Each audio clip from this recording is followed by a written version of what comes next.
राधे राधे दोस्तों। मार्गशीर्ष मास की पूर्णिमा की व्रत कथा आइए आरंभ करते हैं। पौराणिक कथा के अनुसार एक बार नारद जी भगवान विष्णु के पास बहुत ही दुखी होकर पहुंचे। उनसे दुखी मनुष्यों के कष्टों को देखा नहीं जा रहा था। तब उन्होंने प्रभु से कहा, आप ऐसा कोई आसान उपाय बताइए जिससे कि लोगों का कल्याण हो।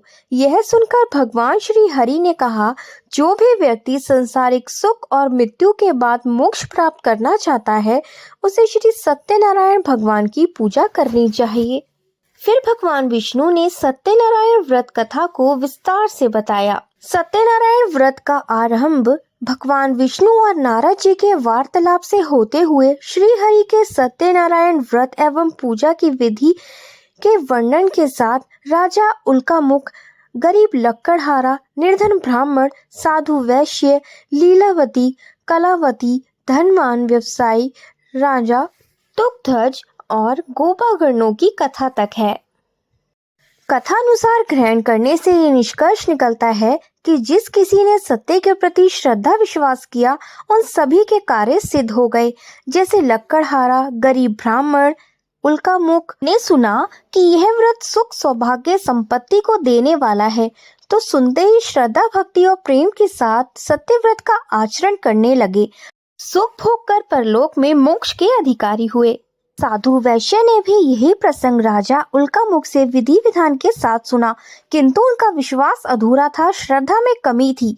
वह कहता था कि संतान प्राप्ति का सत्यव्रत पूजन करूंगा। समय बीतने पर उसके घर एक सुंदर कन्या ने जन्म लिया। उसकी श्रद्धालु पत्नी ने व्रत की याद दिलाई तो उसने कहा कि कन्या के विवाह किस समय करेंगे। समय आने पर विवाह कन्या का हो गया, किंतु वह वैश्य ने व्रत नहीं किया। वह अपने दामाद को लेकर व्यापार के लिए चला गया। उसे चोरी के आरोप में राजा चंद्रकेतु द्वारा मात सहित कारागार में डाल दिया गया। पीछे घर में भी चोरी हो गई। पत्नी लीलावती और पुत्री कलावती भिक्षावृत्ति के लिए विवश हो गईं।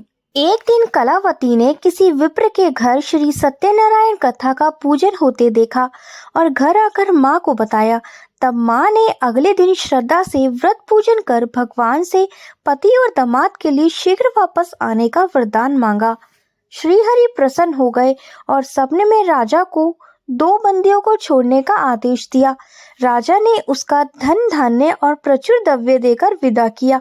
घर आकर पूर्णिमा और संक्रांति को सत्यव्रत का जीवन पर्यंत आयोजन करता रहा। फलतः संसारिक सुख भोग कर उसे मोक्ष प्राप्त हुआ। इसी प्रकार राजा तुगध्वज ने वन में गोपागणों को भी श्री सत्यनारायण कथा का पूजन करते देखा, किंतु प्रभुता के मद में चूर राजा ने ना तो पूजा स्थल पर गया और ना ही दूर से प्रणाम किया और ना ही गोपागणों द्वारा दिया प्रसाद ग्रहण किया। परिणाम यह हुआ कि राजा के पुत्र, धन धान्य, अक्ष गज आदि सब नष्ट हो गए। राजा को अकस्मात की अभाव हुआ कि विपत्ति का कारण सत्यदेव भगवान का निरादर है। उसे बहुत पछतावा हुआ। का पश्चाताप करने के लिए वह तुरंत वन में गया। गोपागणों को बुलाकर काफी समय लगाकर सत्यनारायण भगवान की पूजा की। फिर उसने उनसे प्रसाद ग्रहण किया और घर आ गया।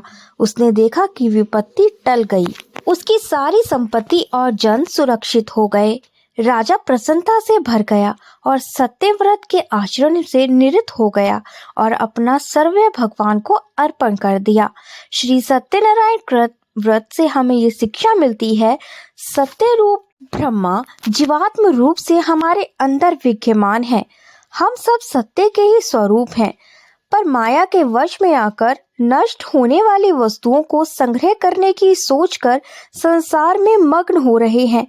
इस अज्ञान को दूर करके सत्य को स्वीकार करना और प्रभु की भक्ति करना ही मानव का धर्म है। इसीलिए पूर्णिमा पर श्रद्धा पूर्वक सत्यनारायण व्रत कथा करनी चाहिए। वीडियो अच्छी लगी हो तो वीडियो को लाइक एंड शेयर करना मत भूलिएगा और कमेंट में लिखिएगा राधे राधे।